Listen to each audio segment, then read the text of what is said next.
Hi everybody, my name is Jan Dufour and I'm an independent Stampin' Up! Demonstrator. I live just outside of Louisville, Kentucky.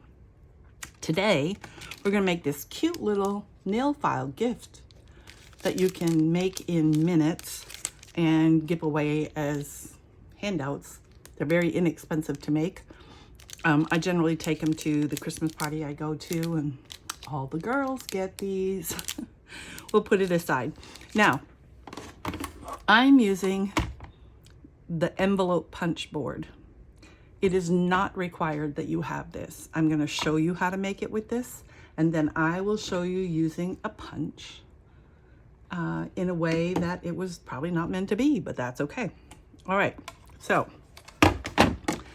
we're also using a Thoughtful Expressions, and I'm using the two smaller dies, which are already gone. They're on my section to not get lost. And we're using the sentiment from Peaceful Seasons saying, hoping this season is bright and beautiful, because you're using a nail file. All right, we're gonna put that away. If you are watching me on YouTube and you want the project sheet, which is a one-page thing that I make for most of my projects, you can go to my website, which is stampmesilly.com.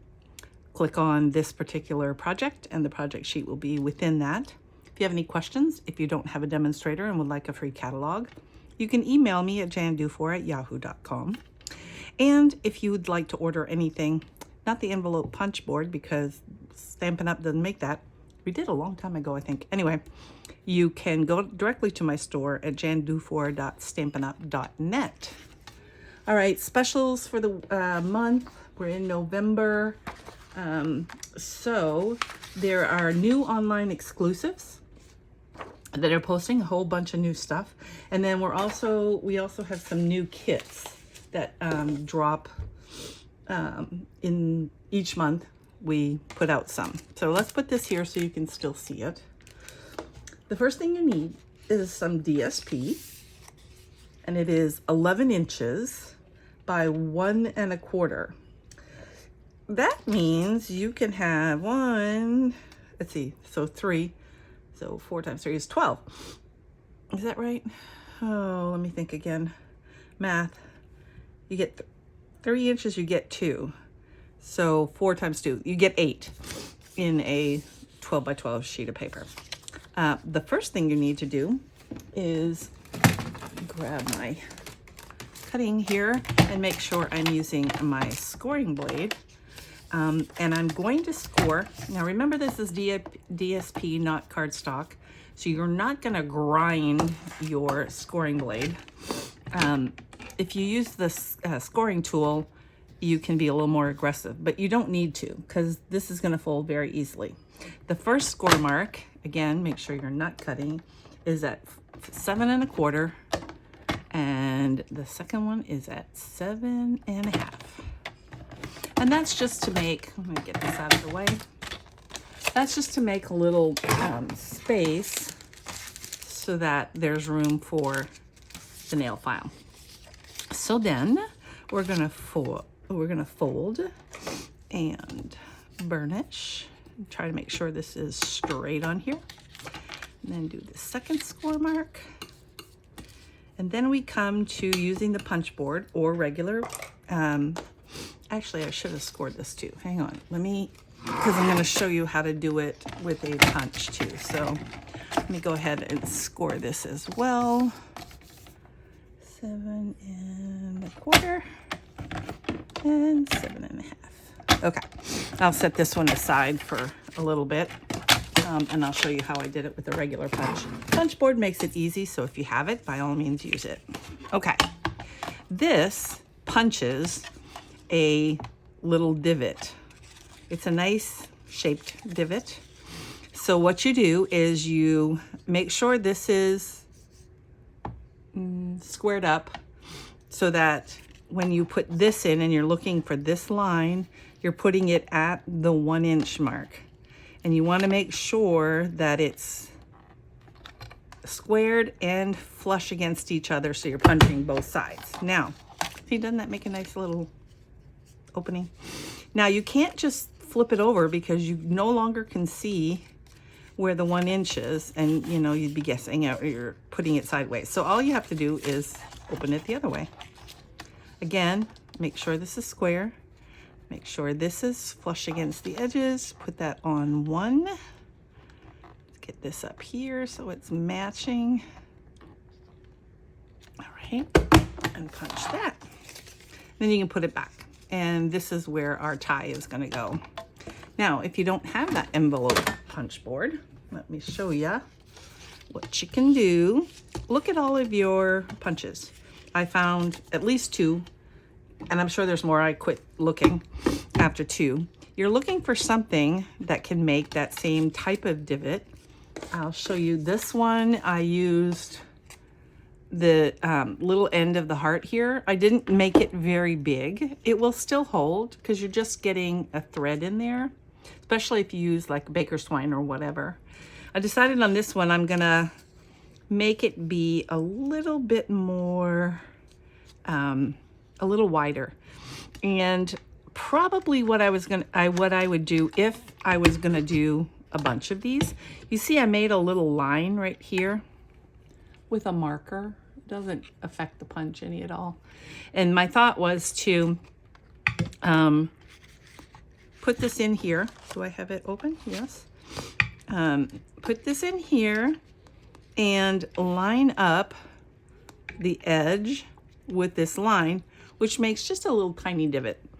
Well, it looks fine, but I decided I wanted a bigger divot. So first things first, we need to measure so that because we don't have anything on there that can measure, we need to make a mark. So I'm gonna go down about, I'm gonna go 1.25 inches, and I'm making a mark, and it doesn't matter, even though this is an erasable pen.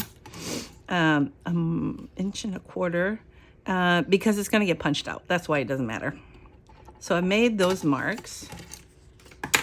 Now, I'll put this back so that it's squared up again. There's my mark right there. And I'm gonna put this in. Oops, come on now. Come on. It's really not that hard, but anyway. So I want this line, let's see, I'll pick it up. I want that line in the center where I've marked it at 1.25 inches to be at the V of the punch. I really can't hold it up and do it at the same time. I'm just not that coordinated. But again, I'm thinking I'm gonna go straight across here. I still want this centered, and I want this squared up. And I'm gonna put this right here, which is in the center. I'm gonna line it up over here. You start by holding it down. I'll pick it up in here in a second. We want that centered. You hold it down so that it holds in place. It quits moving around. So this is in the center, essentially.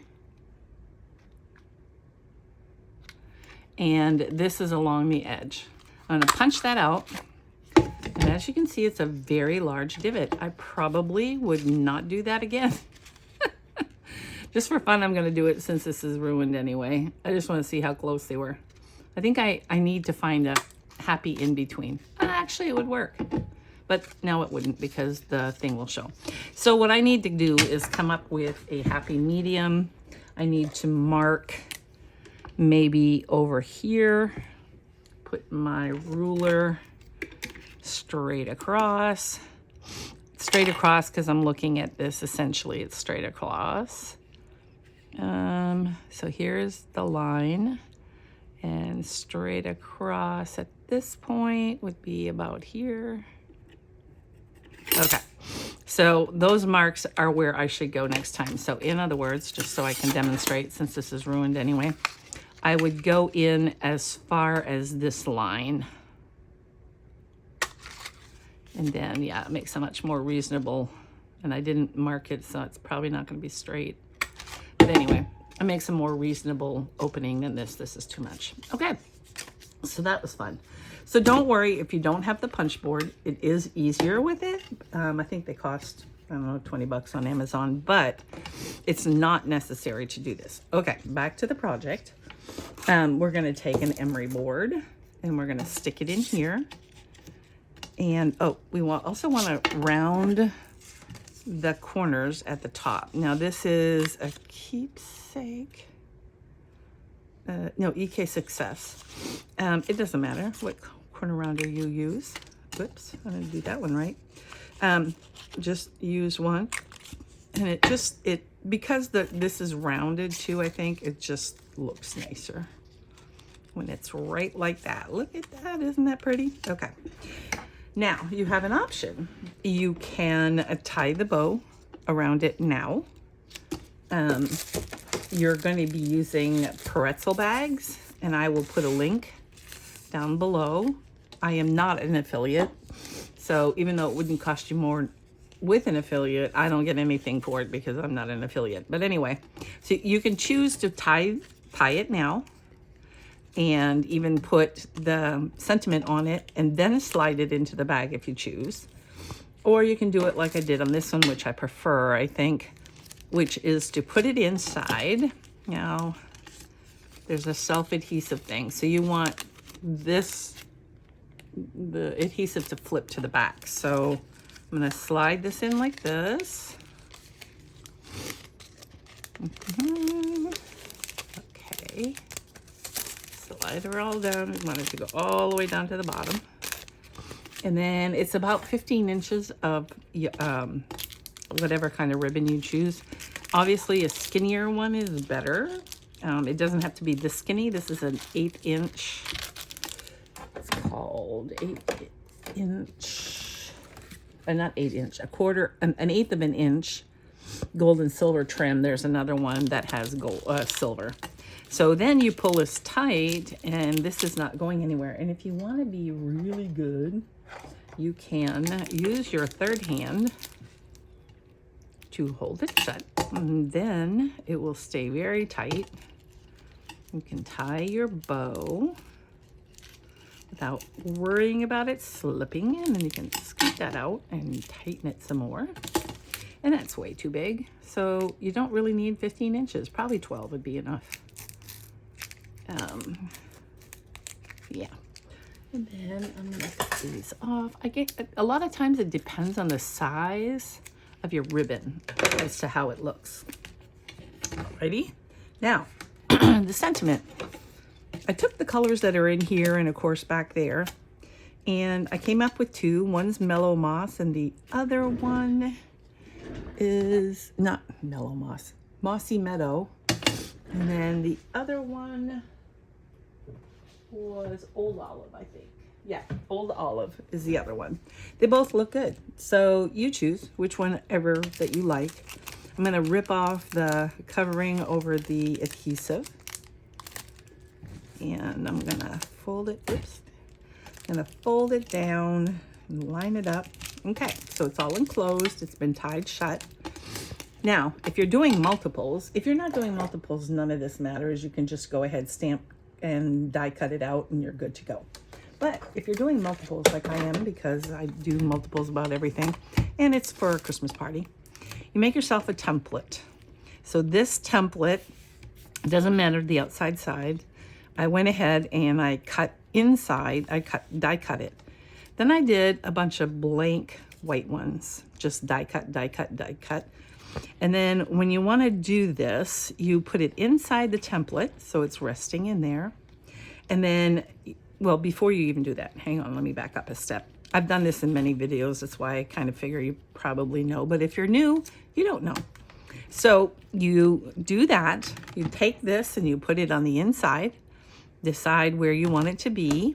You test it because sometimes it looks like it's good and it's not. The good thing about using a stamp positioner is that you can stamp it twice, which I ended up doing because I wanted it darker. I could have switched to a different ink, but stamping it twice makes it dark enough for me. I notice I have two little things to let me know that this is the corner that it goes up in. There is a front side and a back side to these die cuts because when there's dots like that or dashes, it pushes it through the other way, and this is a rougher side and it's not as attractive. So again, get it seated in there. And I'm using, this is a Misty stamp positioner. I am honest, always. It's not my favorite. It's my favorite of what I have right now, other than, see, this didn't stamp, which is fine.